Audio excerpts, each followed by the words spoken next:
Bueno, buenísimo. No sé qué me pasa. Últimamente, cada vez que entro en el Zoom me pide que actualice, que me manda una clave al celular. Bueno, cada vez que entro desde la computadora. Eh, en fin, em, ustedes me confirman, ¿sí? Si habíamos llegado, a ver, habíamos creo que terminado. No sé si alguno anotó el número de página. Diapo 23. Ah, perfecto. No, pues nos faltaba la Corte Penal Internacional, eso me acuerdo. Habíamos terminado entonces con los tribunales de Ruanda y la ex Yugoslavia, ¿no? Lo último que habíamos visto era el tribunal de Ruanda, o sea que la 23 ya la habíamos visto, ¿no? Entonces, seguiríamos, a ver, ¿sí? Eh, Seguiríamos con el resto de la evolución histórica. En el año 1900, o sea, después de la creación del Tribunal para Ruanda, un año después, bueno, frente a las críticas que tenían estos tribunales ad hoc que habían sido creados, ¿no? Justamente porque eran tribunales que se creaban con posterioridad a la comisión de los hechos, violaban el principio que se conoce habitualmente como el principio de el juez natural, porque no es el juez que está previsto al momento de la comisión del hecho. Entonces, en el año 1995, 1996, se establecen dos comités, un comité ad hoc y luego un comité preparatorio para el establecimiento de una Corte Penal Internacional. O sea, la idea es que esta Corte ya no fuese ad hoc, sino que fuese una Corte permanente constituida por jueces al margen de las partes, ¿no? De quienes fueran las partes involucradas, elegidos por los estados partes del tratado que creara esta corte, ¿no? O sea, que ya los jueces estuvieran preestablecidos, se supiera de antemano quiénes son, ¿no? Y en el año se negoció un tratado, ¿no? Con el trabajo de estos comités y en 1998 se adoptó el Estatuto de Roma, que es un tratado internacional que crea la Corte Penal Internacional. Entonces, ustedes lo que tienen que saber de todos estos tribunales que vimos es cómo es el proceso de creación. Recuerden, Nuremberg se crea por un acuerdo entre estados, el Tribunal Militar de Nuremberg, el Tribunal Militar de Tokio se crea por una orden, ¿no? Dada en el contexto del, digámoslos, una orden dada por una delegación hecha a un comandante que representaba a los estados que habían vencido en la Segunda Guerra Mundial, en el marco del Consejo para el Lejano Oriente, ¿no? Entonces se crea por medio de una orden. Quiere decir que los tribunales militares de Nuremberg y Tokio no se crean de la misma manera, porque uno, el de Nuremberg, se crea por un acuerdo entre las potencias aliadas y el otro se crea por una orden dada por las potencias, por el representante de las potencias aliadas en la Comisión para el Lejano Oriente. ¿Sí? ¿Está claro esto? Y los otros dos tribunales, el de la ex Yugoslavia y el de Ruanda, se crean por una resolución del Consejo de Seguridad. Y ahora venimos entonces con la nueva creación, la del 98, por medio de un tratado. Este tratado se le dice Estatuto de Roma. En realidad el nombre completo es Estatuto para la constitución perdón, para el establecimiento de un tribunal, de una Corte Penal Internacional. Ese es el nombre completo. Pero bueno, se le dice habitualmente el Estatuto de Roma. Entonces, este tratado crea la Corte Penal Internacional, que habitualmente se la conoce por las siglas CPI, que es una institución de carácter permanente, porque funciona todo el tiempo, tiene una personalidad jurídica internacional y este estatuto que se adoptó en la Conferencia de Roma, ¿cierto? No puede ser objeto de reservas. Quiere decir que el Estado que decida ser parte de este tratado tiene que obligarse por todo el tratado. No podría tomar lo que le gusta y no tomar lo que no le gusta. Este tratado entró en vigor el 1 de julio de 2002 porque se requerían que 60 estados se obligasen por este tratado y se había establecido que iba a entrar en vigor el 1 del mes siguiente a que 60 estados se obligasen, ¿no? Entonces entró en vigor el 1 de julio del año 2002. La República Argentina es parte de este tratado y está establecido que, bueno, los estados parte de este tratado se van a reunir periódicamente en una conferencia que se llama la Conferencia de Estados Partes, y si hay que hacerle una modificación al tratado, una enmienda al tratado, se le va a hacer, ¿no? De conformidad con lo que decidan los estados partes. Y en el año 2010 se llevó a cabo una conferencia de revisión por la que se enmendó el Estatuto de Roma. Y puntualmente lo que se enmendó tiene que ver con la incorporación de la definición del crimen de agresión. En 1998 el Estatuto de Roma tenía previsto que uno de los crímenes que iba a caer bajo la jurisdicción del tribunal era la agresión, el crimen de agresión, pero no, fue el único de los 4 crímenes que no se había definido en ese momento. Los estados no se habían puesto de acuerdo en cuanto a la definición. Entonces la definición se incorporó en el año 2010, en la enmienda del año 2010. ¿Está claro? ¿Sí?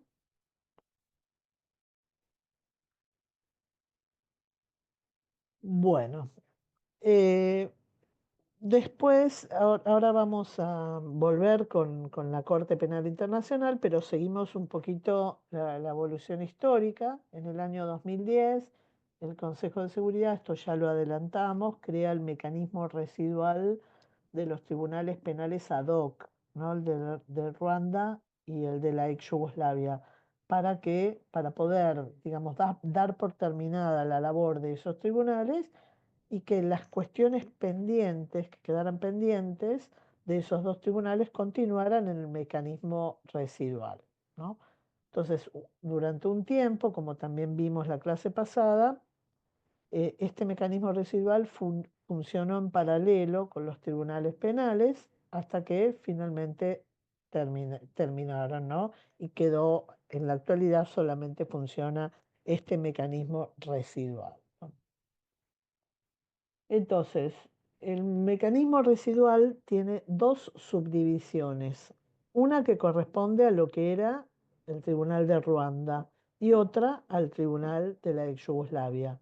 Entonces, cada subdivisión va a tener asiento en el lugar donde tenía asiento el tribunal que funcionó en ese caso. Entonces, la subdivisión del Tribunal de Ruanda va a tener el asiento en la ciudad de Arusha, en Tanzania, que era donde estaba el Tribunal de Ruanda. Y la del Tribunal para la ex Yugoslavia tiene su sede en la ciudad de La Haya, ¿no? Entonces, la de el Tribunal de Ruanda comenzó a funcionar en el 2012 y la del Tribunal para la ex Yugoslavia comenzó a funcionar en el 2013, ¿sí? Me refiero a estas subdivisiones del mecanismo residual. Y este mecanismo residual lo que hace es, de alguna manera, simplificar. En lugar de que haya 2 tribunales, cada uno con sus jueces de primera instancia, por más que tuvieran la sala de apelación en común, como ocurría antes de que terminaran estos tribunales, ahora va a contar con una sala de primera instancia para cada rama y una sala de apelaciones en común. Pero lo que tienen también en común, que antes no lo tenían, era un presidente un fiscal y una secretaría. ¿Está claro? Entonces, cada sala va a tener, la de apelaciones es en común para las dos subdivisiones, pero después cada subdivisión va a tener una sala de primera instancia, ¿no? Y el presidente va a ser en común a las dos subdivisiones un fiscal y una secretaría. Bueno, y en total, este mecanismo residual va a estar compuesto por 25 jueces que son elegidos por la Asamblea General de las Naciones Unidas por un término de 4 años y pueden ser reelectos. Entonces, ¿cuáles son las funciones de este mecanismo, ¿no? Bueno, en primer lugar, hubo varias personas que no pudieron ser juzgadas porque las personas se fugaron, ¿no? Se encuentran actualmente prófugos, entonces en el supuesto de que se los encuentre, quien los va a enjuiciar a estos prófugos es el tribunal, es el mecanismo residual, ¿no? El tribunal del mecanismo residual. Después, cuando comenzó a funcionar este mecanismo, quedaban todavía pendientes algunos procesos de apelación. Entonces, quien los va a concluir es este mecanismo residual. Después, también se va a ocupar de revisar las sentencias de los que hayan interpuesto, de los condenados que hayan interpuesto un recurso de revisión que todavía se encuentre pendiente. Después, en el caso que haya alguna denuncia por desacato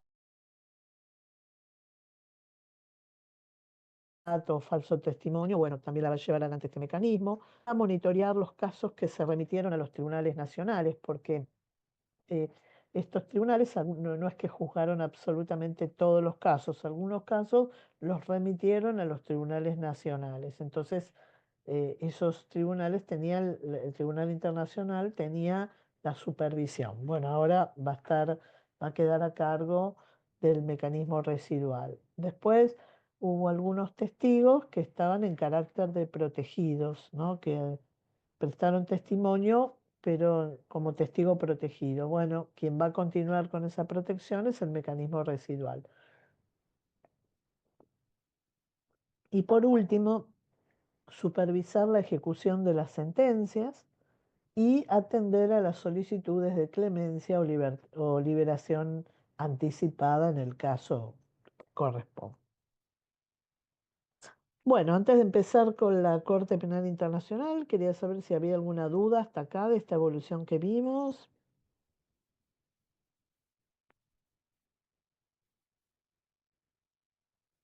¿No? No, profe, Bueno, entonces pasamos a la Corte Penal Internacional, que habíamos dicho, bueno, que se creó mediante el Estatuto de Roma. Em, Antes de que me olvide, el jueves que viene es el recuperatorio, ¿verdad?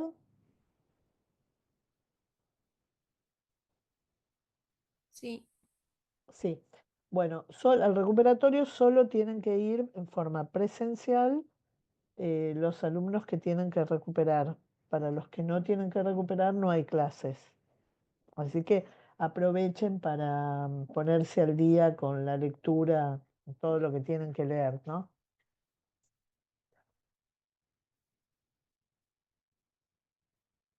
Bueno, y el lunes que viene, la clase, el lunes que viene, que es 26 de mayo, la clase es asincrónica para esta comisión, pero los que se quieran sumar a la comisión de las 13, en las 13 yo la voy a estar dictando normalmente, así que se pueden sumar a las 13 horas. ¿Sí? Bueno, entonces, la Corte Penal Internacional, dijimos que fue creada por el Estatuto de Roma, tiene su sede en la ciudad de La Haya, en los Países Bajos, que acá ven el edificio, y también dijimos que es una institución de carácter permanente, que funciona de manera permanente. Y vamos a agregar que es complementaria de las jurisdicciones nacionales. Esto ya lo habíamos dicho también en la clase pasada, que siempre se prefiere que sea juzgado la persona por el tribunal que correspondería de la jurisdicción local, ¿no? Esto está para el supuesto que, para evitar la impunidad, para el supuesto que una persona no sea juzgada por el tribunal que corresponda, ¿no?, en la jurisdicción local. Entonces, la Corte puede ejercer sus funciones y sus poderes dentro del territorio de cualquier Estado parte del Estatuto de Roma y eventualmente también sobre un Estado no parte con el que haya celebrado un acuerdo especial, porque recuerden que la Corte Penal Internacional tiene una personalidad jurídica en el plano internacional, entonces puede celebrar acuerdos con los estados. Bueno, esta corte va a estar compuesta por 18 jueces que son independientes, imparciales, son elegidos por los estados partes, ¿no?, del Estatuto de Roma en una votación secreta y van a ser elegidos por 9 años y no van a ser reelegidos, ¿sí? No tienen posibilidad de reelección, o sea, son elegidos únicamente por un periodo.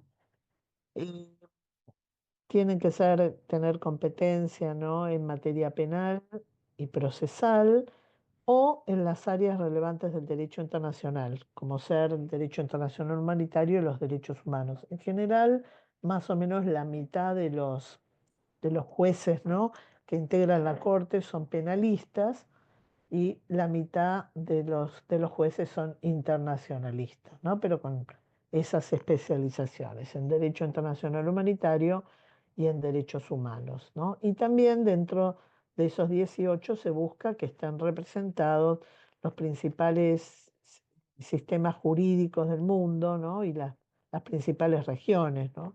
Y también acá por primera vez se pone que tiene que haber una justa representación entre hombres y mujeres.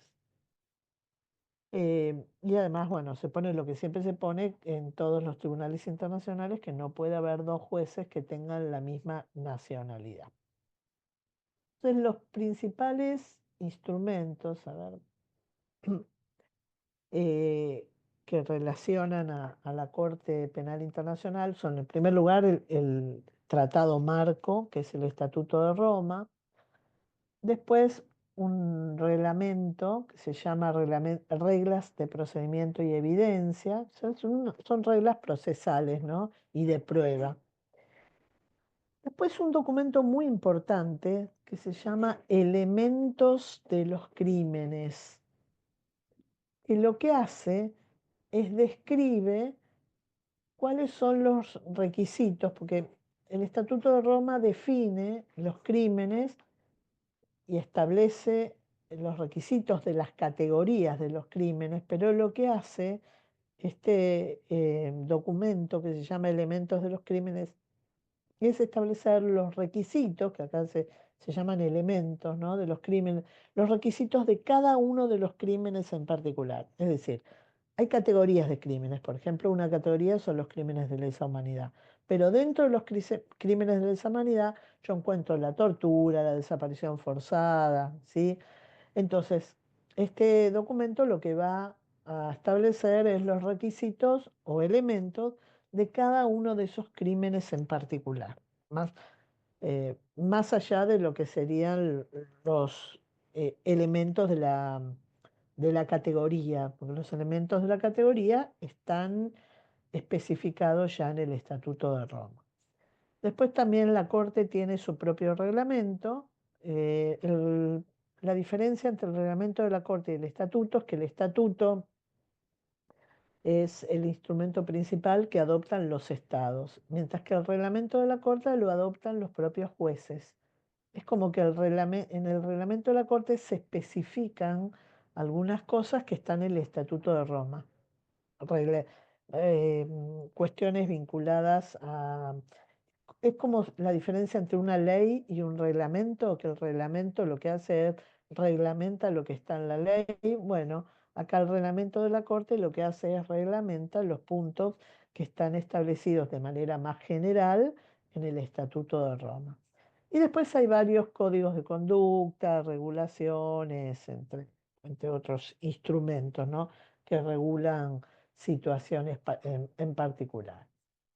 Eh, bueno, ¿cómo se organiza la Corte?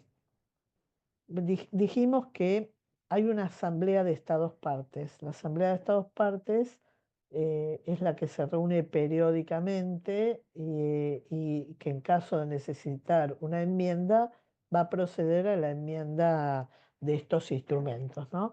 Entonces, la asamblea de estados partes es un elemento importante en la organización de la Corte Penal Internacional. Después hay una presidencia, que es decir, la Corte Penal Internacional tiene un presidente, tiene tres subdivisiones o divisiones judiciales, son tres secciones, ¿no?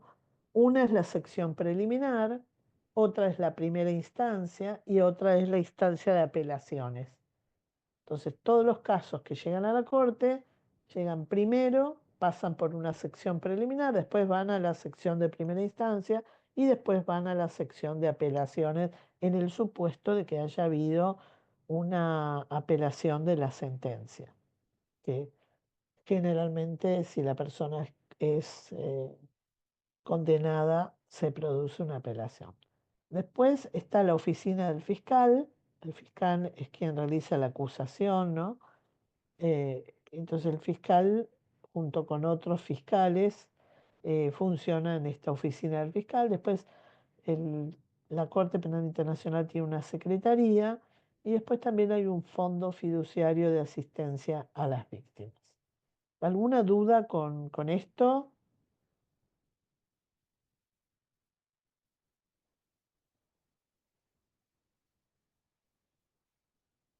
No, profe. Bueno, entonces seguimos. Bueno, la Corte tiene una competencia personal, material y temporal. La competencia de la Corte significa que, que la Corte solamente, si es en materia de la personal es en materia de las personas, significa a qué personas va a juzgar. La competencia material es en cuanto a qué crímenes va a juzgar. Y la competencia temporal tiene que ver con el momento en que se cometieron los crímenes. Entonces, la competencia personal es sobre individuos, porque la Corte solamente juzga a individuos, no juzga a estados, ¿sí? Solamente cuando hablamos acá de individuos, nos referimos a personas físicas, seres humanos de carne y hueso. En cuanto a la competencia material, son personas que cometieron eh, cualquiera de estas cuatro categorías de crímenes, ¿no? Que se supone que son los crímenes más graves, las violaciones más graves que pueden afectar a la comunidad internacional en su conjunto. Uno es el crimen de agresión, que era el único que no estaba definido, ¿no? En el Estatuto de Roma, que fue definido con una enmienda, ¿no? Del Estatuto de Roma. Después, el crimen de genocidio, el crimen de lesa humanidad, o los crímenes de lesa humanidad, ¿no? Porque los crímenes de lesa humanidad son como una categoría, pueden ser varios los crímenes de lesa humanidad, y los crímenes de guerra, que es exactamente lo mismo, ¿no? Hay varias categorías. El crimen de guerra es una categoría, pero puede haber varias, ¿no? Varios crímenes de guerra. Eh, bueno, y acá, como ustedes ven, está previsto los requisitos de estos crímenes, ¿no? Que son los que ya dijimos que se llaman elementos, son adoptados por la Asamblea de Estados Partes por una mayoría de 2/3.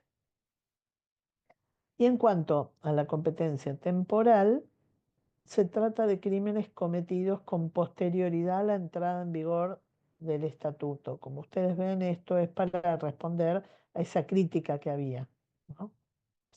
La crítica en cuanto a que eh, mm, no podía ser un tribunal que juzgara a crímenes cometidos con anterioridad a la constitución de ese tribunal. Entonces, justamente para evitar esto, es que se establece que únicamente va a juzgar crímenes cometidos con posterioridad a la entrada en vigor del estatuto.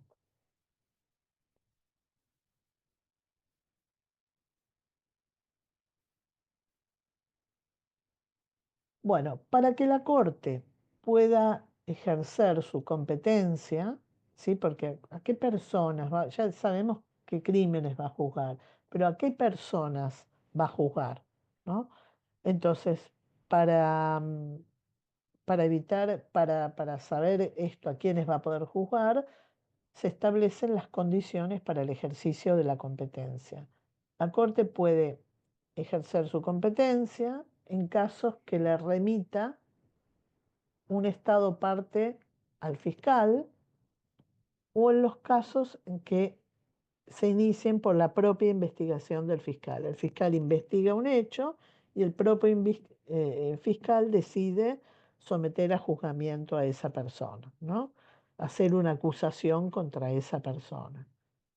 Entonces, para poder juzgar, o sea, para poder un Estado parte remitir un caso, ¿no? al fiscal o para poder iniciar una investigación de oficio por parte del fiscal, se requiere que se den algunas de estas situaciones. Primero, que el crimen haya sido cometido en el territorio de un Estado parte o a bordo de un buque o de una aeronave de matrícula del Estado parte.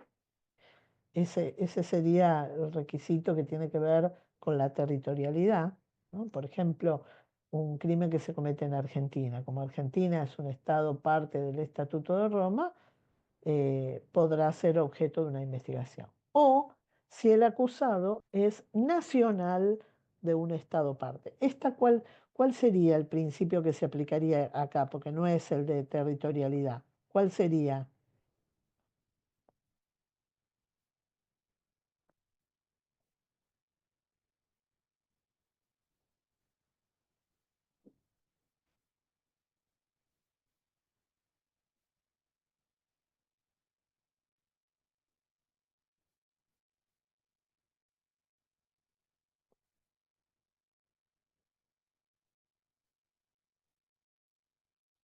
Esto lo vimos la clase pasada, ¿recuerdan?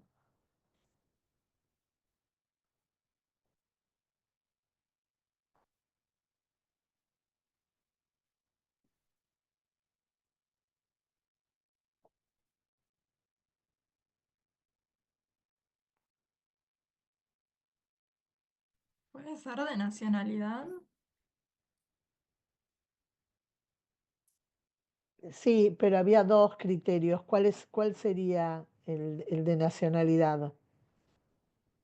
Pasiva. No, activa. Activa, porque sí. Activa, muy bien, muy bien. El principio de la nacionalidad activa. Sí, porque es la nacionalidad del acusado. Eh, bueno, y entonces se tiene que dar una de estas situaciones, ¿sí? Y alternativamente también puede la Corte entender en un caso que le remita al Consejo de Seguridad de las Naciones Unidas. No, si el Consejo de Seguridad, cuando está entendiendo en el marco de lo que era el capítulo séptimo de la Carta, recuerdan que lo vimos, ¿no? En marco del capítulo séptimo de la Carta puede decidir cuestiones que constituyen una amenaza a la paz, un quebrantamiento de la paz, un acto de agresión.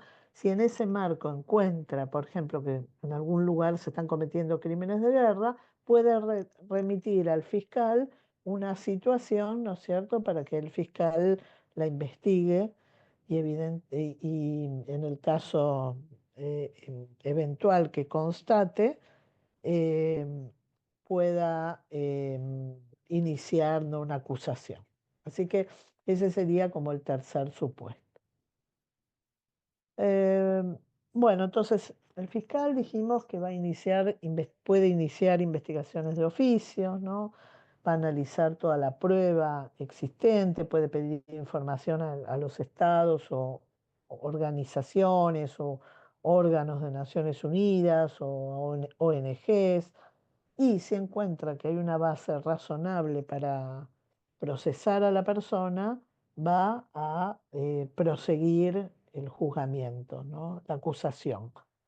Entonces, el fiscal es elegido por la Asamblea de Estados Partes, ¿no? Y es elegido por un periodo de 9 años. No puede ser reelegido, solo es elegido por un periodo de 9 años, ¿sí? Y justamente estaba viendo que el fiscal de la Corte Penal, por una acusación que tuvo, porque está siendo investigado por conducta apropiada, que sería que el fiscal actual, esto es hace 3 días, lo había leído, estaba buscando, justamente que hace 3 días se apartó de su cargo, ¿no? Se está apartando de su cargo. Así que bueno, tendrían que nombrar a uno nuevo, pero esto es ahora muy reciente. Bueno, y el primer fiscal acá fue Luis Moreno Campo, argentino, ¿no? Él fue el primer fiscal que actuó desde el 2003 al 2012. El actual es británico, es este que está acá abajo. Bueno, el actual, ¿no? Si se apartó, no, no sé, ahora van a tener que nombrar un actual o quedará temporariamente el fiscal adjunto. Bueno, entonces, lo primero que va a ocurrir es que la Corte Penal Internacional tiene que declarar admisible el caso. ¿En qué supuestos no va a considerar admisible el caso? Si el caso está siendo investigado, ¿no? Si ese mismo caso está siendo investigado por un Estado, quiere decir que un Estado está procesando a esa persona y es un Estado que tiene jurisdicción sobre ese delito. Como nosotros dijimos, la Corte Penal es subsidiaria de las jurisdicciones nacionales. O sea, si esto está siendo investigado o la persona está procesada, siempre se le va a dar, se va a preferir que continúe con el juez de la jurisdicción local. O si ya hubiese sido investigado por ese juez que tenía jurisdicción sobre él y decidió no procesar a la persona. Por ejemplo, decidió un sobreseimiento, no procesar por falta de pruebas o por lo que fuera. En tercer lugar, si la persona ya fue juzgada por esos hechos y ya tiene una sentencia o bien condenatoria o bien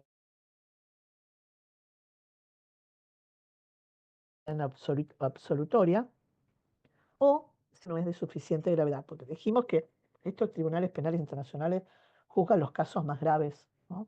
Entonces, si el delito no es de suficiente gravedad, la Corte Penal puede declararlo inadmisible y no proceder a ese juzgamiento. Bueno, ¿cuáles son las etapas? Me abrí para que veamos todo, ¿no? Dijimos que había una primera sección preliminar, pues que había una sección una sala de primera instancia y una de apelaciones. Entonces, primero hay una etapa preliminar, ¿no? En donde la fiscalía va a tener que investigar, analizar la prueba, va a tener que ver si la prueba es suficiente para poder eh, proseguir, ¿no? con la acusación. eh, si el crimen es de suficiente gravedad, si el crimen está dentro de la competencia de la Corte, si se cumplen con los requisitos de admisibilidad, ¿no? Entonces va a tener que hacer todo eso la Fiscalía. Y si reúne todas esas pruebas y verifica que se dan todas, que se cumplen con las condiciones de admisibilidad, el fiscal le puede pedir a la Corte una orden de arresto, porque la persona tiene que, para poder ser juzgada, o sea, la Corte no juzga en ausencia, o sea, la persona tiene que estar presente para el juzgamiento, entonces le va a requerir a la Corte una orden de arresto. Y acá va a pasar a la primera sala, que es la sala o sección de cuestiones preliminares, en la fase preliminar. Entonces, esta sala está compuesta por 3 jueces que lo que tienen que hacer es confirmar la identidad del acusado. Porque a veces pasa que, no sé, la persona se llama Kim Chong y resulta que hay un montón de personas que se llaman Chin Chong. Entonces tiene que verificar que esa es la persona sobre la que recae la acusación. Nos van a confirmar la identidad del acusado. Para esto se va a celebrar una audiencia y en esa audiencia se van a confirmar los cargos y tiene que estar el individuo con su abogado defensor en esa audiencia de confirmación de cargos. Y ahí los jueces, estos jueces, van a tener que decidir si esos cargos por los que se acusa a la persona son suficientes para llevarlo a juicio. Si decide que son suficientes, ahí entonces el asunto va a pasar a la sala de primera instancia. Entonces, ahí lo que tiene que hacer es presentar, el fiscal va a presentar la prueba, va a acusar y presentar la prueba, ¿no? Y va a tener que convencer a esos jueces, son 3 jueces que integran la sala de primera instancia, de que el acusado es culpable del delito que se le indilga. Entonces los jueces van a tomar en cuenta toda esa prueba y van a emitir un fallo. El fallo tiene que ser fundado, ¿no? Fundamentado. Y si el fallo es condenatorio, en la misma sentencia se va a fijar cuál es la pena, por ejemplo, una pena privativa de la libertad de tantos años. Si no encuentran evidencia, si no hay prueba suficiente, cierran el caso y se va a poner en libertad a la persona detenida. Eventualmente también en esa misma sentencia se pueden ordenar medidas de reparación para que se cumplan respecto de las víctimas, por ejemplo, una indemnización para las víctimas. Bueno, y si la persona es condenada, ¿no? Puede presentar un recurso de apelaciones. Entonces el caso va a pasar a la sala de apelaciones. O también si la persona es absuelta, el fiscal puede apelar. En ese caso también va a pasar a la sala de apelaciones. Entonces la sala de apelaciones está compuesta por 5 jueces, ¿no? Y lo que puede hacer esta sala de apelaciones es confirmar la sentencia de primera instancia, revocarla, ¿sí? Es decir, cambiarla totalmente. No sé, si la sentencia es condenatoria, puede decidir que se absuelva a la persona. O puede enmendarla. Por ejemplo, no sé, la persona se la había condenado a 10 años de prisión, se puede cambiar por 12 años o por 8 años o por 7 o por lo que sea, se la cambia. Y si se descubren nuevas pruebas, que no se las pruebas existían pero no se conocían en ese momento, se descubren con posterioridad, quien descubre estas pruebas, ¿no? Y está interesado en esto, puede presentar un recurso de revisión.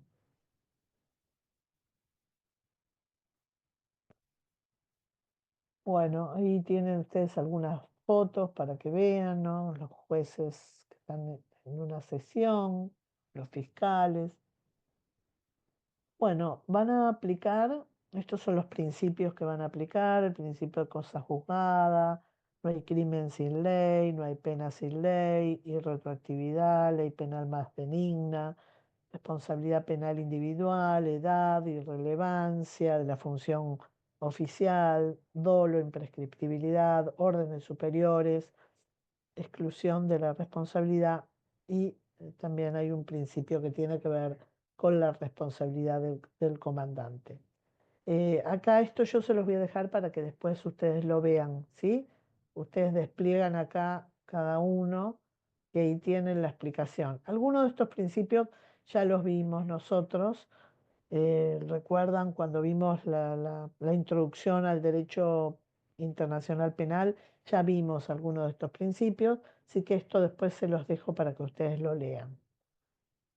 Y bueno, también les dejo para que ustedes vean cuál es el derecho que está acá, el derecho que va a aplicar la Corte, ¿no? En primer lugar, el estatuto, ese documento elemento de los crímenes. Algo de esto también ya dijimos cuando presentamos al derecho internacional penal, ya dijimos que podía aplicar los principios de los ordenamientos internos en algunos supuestos, ¿sí? Así que esto sería un poco como un repaso de aquello. Bueno, paso rápido todo esto. Así que lo ven y si tienen alguna duda me lo preguntan la clase que viene. La clase que viene o la otra o cualquier clase que nos veamos. Bueno, las penas, de acuerdo con el estatuto, las penas que se pueden aplicar son una pena de reclusión que no exceda un plazo de hasta 30 años, reclusión a perpetuidad, ¿no? Para los casos de mayor gravedad, ¿no? Cuando las circunstancias personales del condenado lo justifiquen. También puede imponer una multa, un decomiso de productos y bienes y haberes procedentes del delito. ¿Y esta pena a dónde se va a cumplir? ¿No? Bueno, para eso hay estados que se ofrecen para recibir condenados de la corte. Digamos que ofrecen sus estados, sus instalaciones para recibir a los condenados. Entonces hay una lista, ¿no?, de estados, ¿no?, que eh, están dispuestos a recibir. Entonces, la Corte designa que la privación de la libertad se va a cumplir en uno de esos estados, ¿no?, de ese listado. Y lo que va a hacer la Corte va a supervisar la ejecución de la pena privativa de la libertad.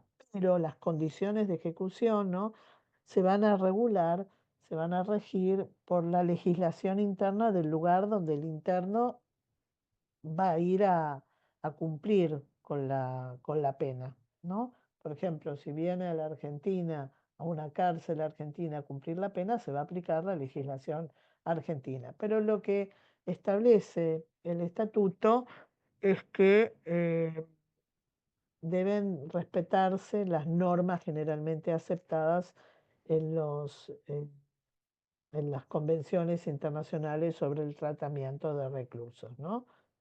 Y esas condiciones también no deben ser, dice, ni más ni menos favorables que las aplicables a los a los reclusos que estén condenados por delitos similares en el propio Estado. Es decir, el Estado el Estado que recibe a un condenado no va a no va a poder aplicar condiciones distintas de las que se le apliquen a los propios condenados que tenga en su Estado.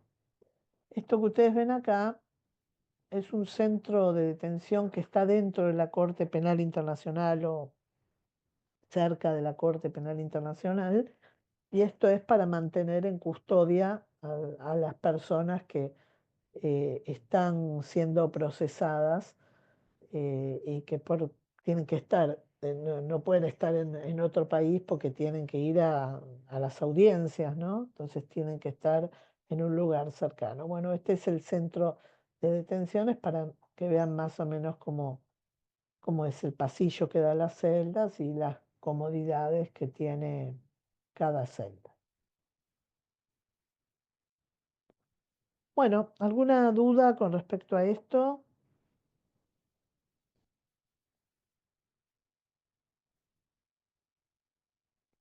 ¿No? No, no. Bueno, pasamos estos cortitos lo que nos queda de tribunales, después tenemos que empezamos con los crímenes, que son los tribunales penales mixtos. A ver, acá está. Bueno, los tribunales penales mixtos, ¿no?, no son enteramente internacionales, sino que son creados por un acuerdo, por ejemplo, en este caso, el Tribunal Especial para Sierra Leona, ¿no?, que se constituyó en el año 2002 y funcionó hasta 2013 y luego fue reemplazado por un Tribunal Especial Residual, son creados por un acuerdo entre la Organización de las Naciones Unidas y el propio Estado. Esto es a diferencia de lo que eran los tribunales creados por el Consejo de Seguridad de las Naciones Unidas. No, acá se crea por un acuerdo con el propio Estado. Entonces, tienen algunas características de los tribunales nacionales y algunas características de los tribunales internacionales, ¿no? Entonces, en este caso se trata de una institución independiente que tiene personalidad jurídica propia y tiene una composición mixta, es decir, algunos jueces nacionales y algunos jueces internacionales, ¿no? Pero no es un órgano subsidiario del Consejo de Seguridad, a diferencia de lo que pasó con los tribunales de Ruanda y los tribunales de la ex Yugoslavia. Bueno, aquí tienen los delitos que juzga, ¿no? Juzgó, generalmente se crean estos tribunales para juzgar un conflicto armado o una situación muy grave que ocurrió en ese caso, un genocidio. Bueno, en este caso, ¿no? Va a juzgar los crímenes que se cometió en ese país, en Sierra Leona, desde 1996, ¿no? Fue un conflicto armado y también se cometieron crímenes contra la humanidad. Entonces, por eso, violaciones al artículo 3 común a los convenios de Ginebra y el protocolo adicional 2, porque esto fue un conflicto armado interno, crímenes contra la humanidad y otras violaciones al derecho internacional humanitario y graves violaciones del derecho de Sierra Leona. Entonces, en el año 2013, ¿no? Se creó el Tribunal Especial Residual, que es como un mecanismo residual para ocuparse de la supervisión de las sentencias que ya había dictado el tribunal. Esto fue una vez que se juzgó a todos los hechos. Esto sería como el mecanismo residual actual de los tribunales de Ruanda y de la ex Yugoslavia.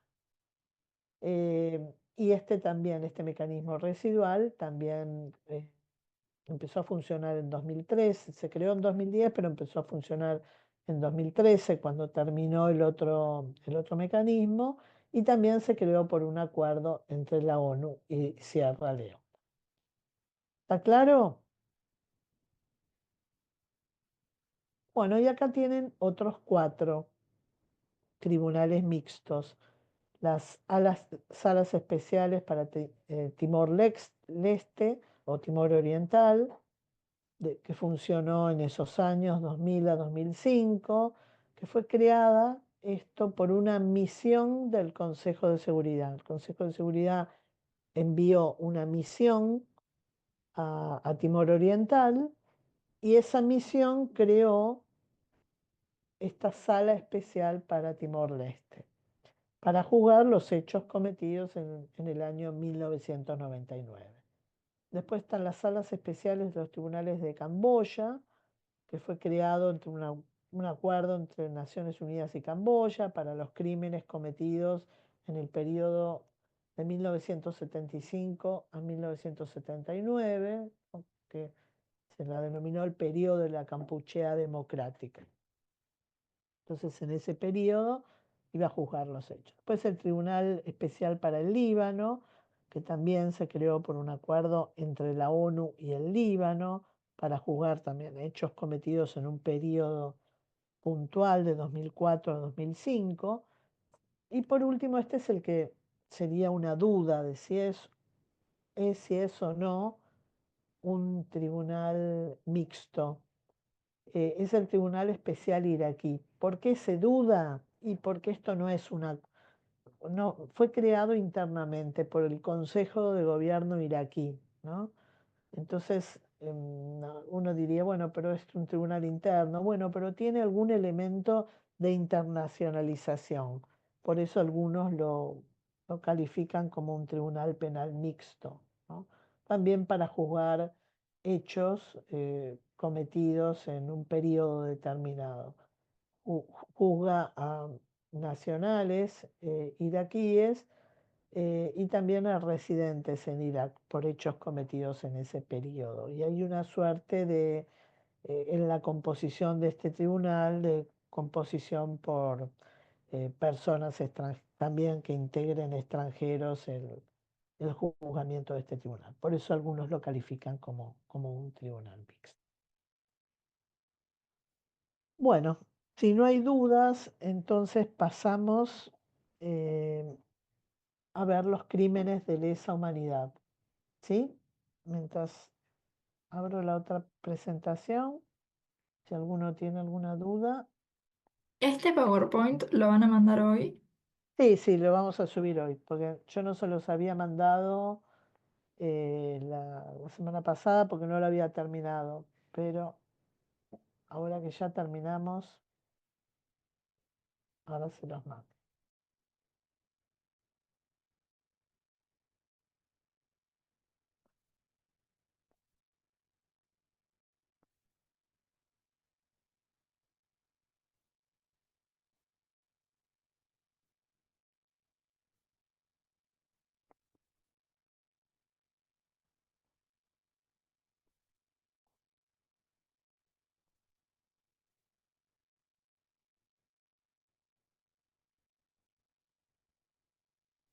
Bueno, les comparto pantalla, me dicen si lo están viendo, ahí el de crímenes internacionales, ¿lo ven?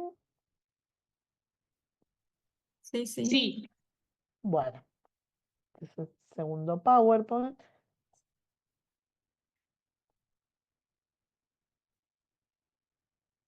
Bueno, esto es un poco una síntesis de lo que ya vimos, ¿no? ¿Qué crímenes? Porque nosotros lo vimos hasta ahora desde la perspectiva de los tribunales penales internacionales, ¿no? Cuando vimos cada uno de estos tribunales, vimos cuáles eran los crímenes que caían bajo la competencia. Ahora lo recapitulamos, pero para poder ver los crímenes contra la humanidad. Entonces, los tribunales de Nuremberg y Tokio tenían competencia para juzgar crímenes contra la paz, crímenes de guerra y crímenes contra la humanidad. Aquí tenemos lo que vamos a empezar a ver, entonces son las definiciones de estos crímenes. Los crímenes contra la paz implicaba planificar, preparar, iniciar o librar guerras de agresión o una guerra que constituya una violación de tratados, acuerdos o garantías internacionales o participar en planes o en una conspiración para lograr alguno de los objetivos anteriormente indicados. Este crimen es lo que hoy entraría como crimen de agresión. O sea, lo que se llamaba crímenes contra la paz en Nuremberg y Tokio es lo que hoy en día se llama crimen de agresión. En realidad hay una variación en cuanto a la definición, pero se trata del mismo crimen. Después, crimen de guerra, que esto crimen de guerra lo van a ver con Jorgelina, pero acá dice, bueno, violaciones de las leyes o usos de la guerra. En dichas violaciones se incluye el asesinato, los malos tratos o la deportación para realizar trabajos forzados o para otros objetivos en relación con la población civil de un territorio ocupado o en dicho territorio, el asesinato o malos tratos a prisioneros de guerra o a personas en alta mar, el asesinato de rehenes, el robo de bienes públicos o privados, la destrucción sin sentido de ciudades o pueblos, o la devastación no justificada por la necesidad militar, sin quedar las mismas limitaciones, sin quedar, perdón, las mismas limitadas a estos crímenes. Entonces, esa era la definición de crímenes de guerra que se daba en ese momento. Y crímenes contra la humanidad, eh, ahora acá tienen una definición, pero ahora lo vamos a ver a continuación, ¿no? Después teníamos que el Tribunal Penal para la Yugoslavia tenía jurisdicción para estas 4 categorías de delitos, esto ya lo vimos. Tribunal Penal para Ruanda, estas. Y la Corte Penal Internacional, lo acabamos de ver, para estas 4 categorías. ¿Sí? Bueno, vamos a ver los crímenes de lesa humanidad. Como ven, los crímenes de lesa humanidad es el único crimen que lo vamos a encontrar en todos los estatutos de estos tribunales, en Nuremberg, de Tokio, el de la Yugoslavia y el de Ruanda y en la Corte Penal Internacional. Entonces, vamos a ver cómo varió la definición de lo que se entendía por crímenes de lesa humanidad en cada uno de estos estatutos. Pero antes, ¿cuál es el origen de esta categoría? ¿No? Bueno, el origen no está claro. Hay autores que dicen que se origina en la Declaración de San Petersburgo de 1868. Esta declaración funciona como si fuera un tratado, se llama declaración, pero es un tratado de 1868, que dice que el empleo, entre otras cosas, que dice, el empleo de ciertas armas es considerado como un delito contra las leyes de la humanidad. Y luego también se refiere a la necesidad de conciliar las necesidades de la guerra con las leyes de la humanidad. O sea, hay autores que dicen que acá, cuando se habla de las leyes de la humanidad, en realidad esto es como un antecedente de la categoría de crímenes de lesa humanidad. Sin embargo, yo no estoy tanto de acuerdo con esto, porque esta, esta referencia a leyes de humanidad se da en el contexto de un empleo de armas vinculado con un conflicto armado. Entonces yo veo que esto está más ligado al conflicto armado, a la noción de crimen de guerra, que es la que se da en un conflicto armado, y no tanto como una categoría separada de los crímenes de guerra. Otros dicen también que se refiere, tiene como antecedente o se origina en la cláusula Martens, que está contenida en las convenciones de La Haya de 1899 y 1907, que dice que en los casos no previstos expresamente, ¿no? Los estados se tienen que regir por los principios de humanidad y los dictados de la conciencia pública. Esto lo van a ver con Jorgelina, bien que es la cláusula Martens, cuando vean Derecho Internacional Humanitario, pero nuevamente yo veo que estas convenciones regulan lo que tiene que ver más con los crímenes de guerra, o sea, que los delitos que se cometen en el contexto de un conflicto armado, mientras que la categoría de crímenes de lesa humanidad es una categoría separada. Eh, Después hay quienes hacen referencia a la Declaración Conjunta de 1915 de las tres potencias, Francia, Gran Bretaña y Rusia, las tres potencias de la época, en la que denuncian la masacre armenia cometida por los turcos como un crimen contra la humanidad y la civilización. Yo acá creo que esta sí es el verdadero origen, porque se está hablando como un crimen contra la humanidad y la civilización, como más allá de un crimen de guerra, ¿no? Como un crimen separado. Y luego hay autores que se refieren cuando finalizó la Primera Guerra Mundial, la comisión que se creó para recoger las pruebas de los delitos, recuerdan que lo vimos esto, los delitos que se habían cometido durante la Primera Guerra, recomendó la creación de un tribunal para enjuiciar, recuerdan, al Kaiser Guillermo II de Alemania, ¿no? Por cometer violaciones a las leyes y costumbres de la guerra y a las leyes de humanidad. Después finalmente, esta expresión, leyes de humanidad, no quedó en el Tratado de Versalles, ¿no? Justamente porque se consideraba muy vaga. Pero nuevamente a mí me parece que esto tiene más que ver con la noción de crímenes de guerra que con la noción de crímenes de lesa humanidad. Sin embargo, bueno, yo les quería presentar lo que dicen digamos, las cuatro posturas que suelen eh, decir los autores. Bueno, y ahora sí, vamos a ver cómo está definido el crimen de lesa humanidad en cada uno de los estatutos para que ustedes puedan ver la evolución. En el estatuto de Nuremberg, pero es lo mismo esto que en el estatuto de Tokio, ¿no? Porque es la misma definición. Capaz que ustedes van a ver alguna diferencia entre cómo está definido acá y cómo está definido en la primera diapositiva, porque, bueno, el estatuto de Nuremberg y de Tokio no estaba estaba en inglés y en francés, pero no estaba en español, ¿no? Entonces estas son traducciones que se hicieron con posterioridad. Entonces, cuando mencionaba los crímenes, ¿no?, que caían bajo la competencia del tribunal, decía, bueno, uno de ellos es los crímenes contra la humanidad, es decir, el asesinato, exterminio, esclavitud, deportación y otros actos inhumanos cometidos contra cualquier población civil antes o durante la guerra, o persecuciones por motivos políticos, raciales o religiosos, en ejecución o en conexión con cualquier crimen de la jurisdicción del tribunal, constituyan o no una violación de la legislación interna del país donde se hubieran perpetrado.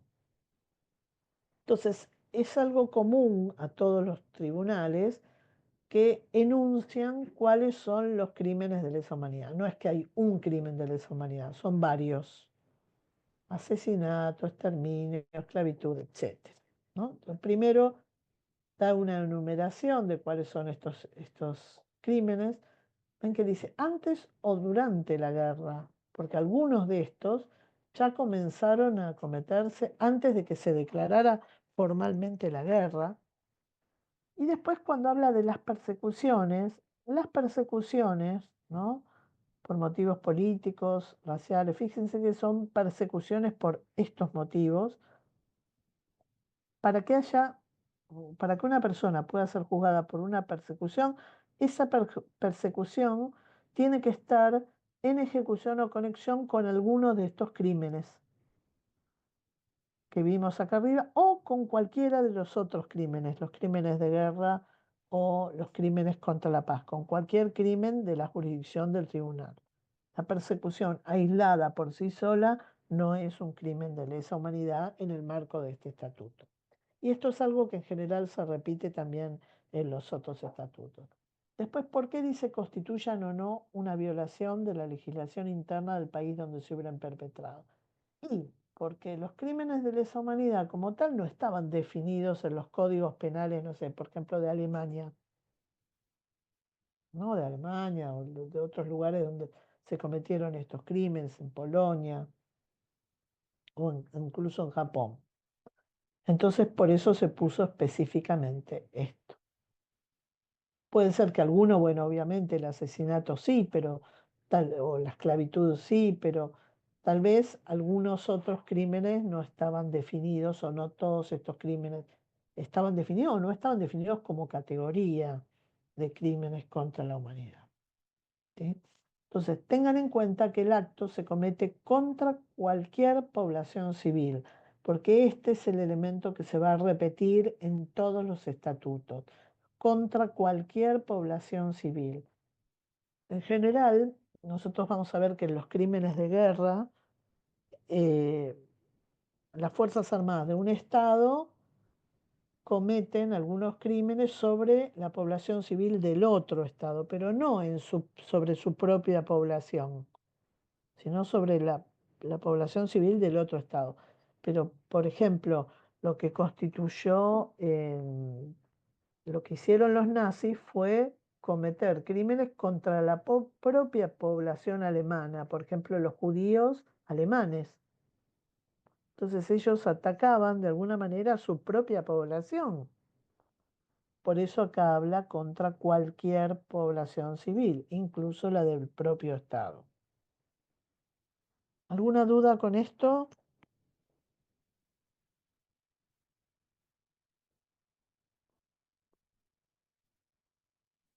Bueno, seguimos. El estatuto del Tribunal Internacional para la Ex Yugoslavia tiene esta otra definición, porque cada estatuto tiene su propia definición, ¿no? Entonces, lo que es un crimen de lesa humanidad es a los efectos de la aplicación de ese estatuto en particular.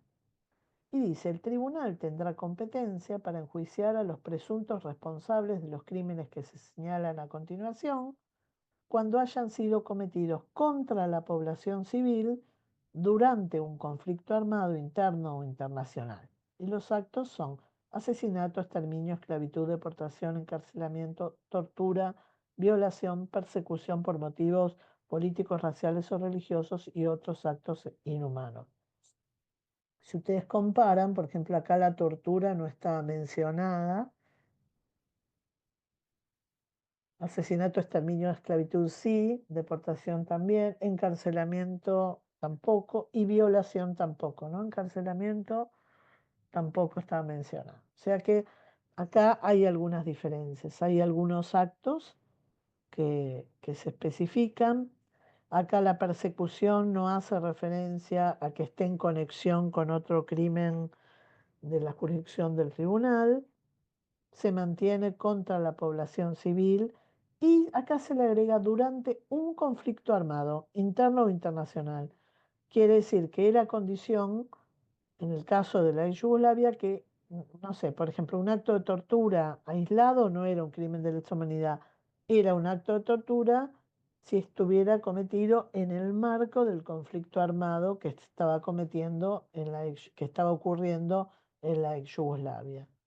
O sea que para que poder encuadrar como crimen de lesa humanidad tenía que estar dentro del contexto de un conflicto armado interno o internacional, porque recuerdan, la de Yugoslavia comenzó siendo un conflicto armado interno y después se transformó en un conflicto armado internacional. Después, en el Tribunal Internacional para Ruanda, también se dice que es responsable por estos crímenes, que tendrá competencia para enjuiciar a los presuntos responsables de los crímenes que se señalan a continuación cuando hayan sido cometidos como parte de un ataque generalizado o sistemático contra la población civil. Contra la población civil ya vemos que viene de los tribunales anteriores, pero esto es novedoso, como parte de un ataque generalizado o sistemático. Y acá no se hace referencia, no se lo ata a un conflicto armado interno internacional, como si se lo ató en el caso de la ex Yugoslavia, ¿no? Acá se haga como cometidos como parte de un ataque generalizado, quiere decir un ataque que afecta a un gran número de personas, o sistemático, que se hace como parte de una política que se repite en el marco de ese Estado. No sé, por ejemplo, tortura sistemática contra la población civil por razones, acá lo ata también a determinados motivos, nacionalidad o por razones políticas, étnicas, raciales o religiosas, y los actos son homicidio internacional, intencional, ven acá no habla de asesinato, sino que habla de homicidio intencional. Exterminio, esclavitud, deportación, encarcelamiento, tortura, violación o persecución por motivos políticos, raciales o religiosos u otros actos inhumanos. Y por último, llegamos al Estatuto de Roma, ¿no? Que es el que tiene la definición más extensa. Dice, se entenderá por crimen de lesa humanidad cualquiera de los actos siguientes cuando se cometa como parte de un ataque generalizado o sistemático contra una población civil y con conocimiento de dicho ataque. Acá vemos que se mantiene lo de población civil, se repite lo que decía el de Ruanda como parte de un ataque generalizado o sistemático, pero acá se agrega y con conocimiento de dicho ataque. No sé, si se le manda a alguien a que haga algo que tenga en cuenta, que conozca el contexto de la situación, de lo que representa ese ataque. Y los actos son asesinato, exterminio, esclavitud, deportación o traslado forzoso de la población, ven acá se le agrega traslado forzoso de la población, encarcelación u otra privación grave de la libertad física en violación de normas fundamentales del derecho internacional, tortura. Acá vamos a ver que hay todo un despliegue de delitos sexuales, no solo se menciona la violación, sino la esclavitud sexual, prostitución forzada, embarazo forzado, esterilización forzada u otros abusos sexuales de gravedad comparable. Esto tomando en cuenta la jurisprudencia por delitos sexuales del Tribunal para Ruanda y la ex Yugoslavia, ¿no? Donde ahí se daba esto de violar a una mujer con la finalidad de embarazarla, para que después, no sé, si la embaraza a alguien de una etnia distinta, la expulsen de su propia comunidad. Después, persecución, ¿sí? Y acá van a ver que el delito de persecución dice en conexión con cualquier acto mencionado con el presente párrafo o con cualquier crimen de la competencia del tribunal. Acá se mantiene lo que habíamos visto en Nuremberg y Tokio. La persecución es de un grupo o colectividad con identidad propia, fundada en motivos políticos, raciales.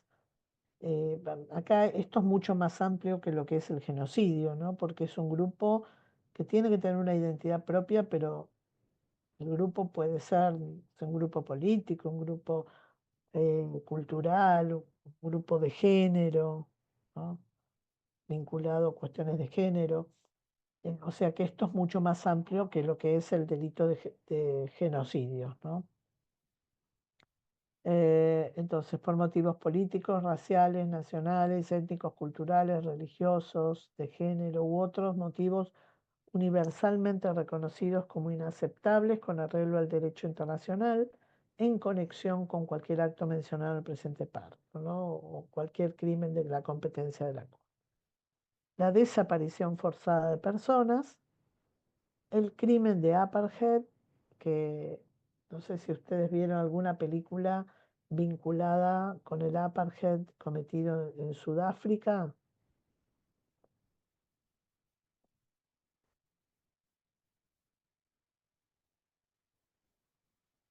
Hay muchas películas, pero ¿vieron alguna? Yo no.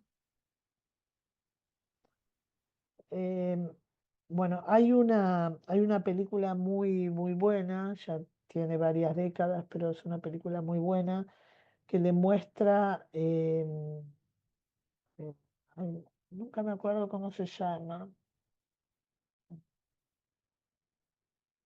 Bueno, pero la voy a buscar y les voy a pasar el nombre. Para que esa película les muestra claramente eh, cómo se segregan, ¿no? La población negra de la blanca, no sé, crean autobuses exclusivos para negros y autobuses para blancos.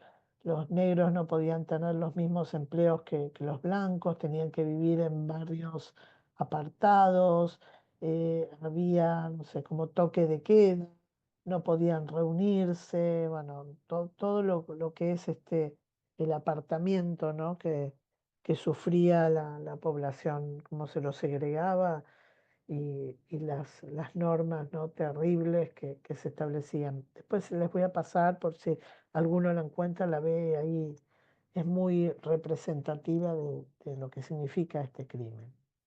Bueno, después otros actos inhumanos de carácter similar que causen intencionalmente grandes sufrimientos o atenten gravemente contra la integridad física. Bueno, y nos quedan solo 3 minutos, así que creo que no se justifica empezar con el genocidio. Con el genocidio vamos a verlo la clase que viene. La clase que viene tenemos, de acuerdo al cronograma, tortura, pero bueno, lo que vamos a ver, vamos a ver genocidio y cuando terminemos genocidio, sí empezamos con tortura. Vamos a estar un poquito más. Estamos un poquito retrasados, pero ya nos vamos a ir poniendo al día. ¿Sí? Bueno, si no hay ninguna pregunta, para los de las 6471 dejamos.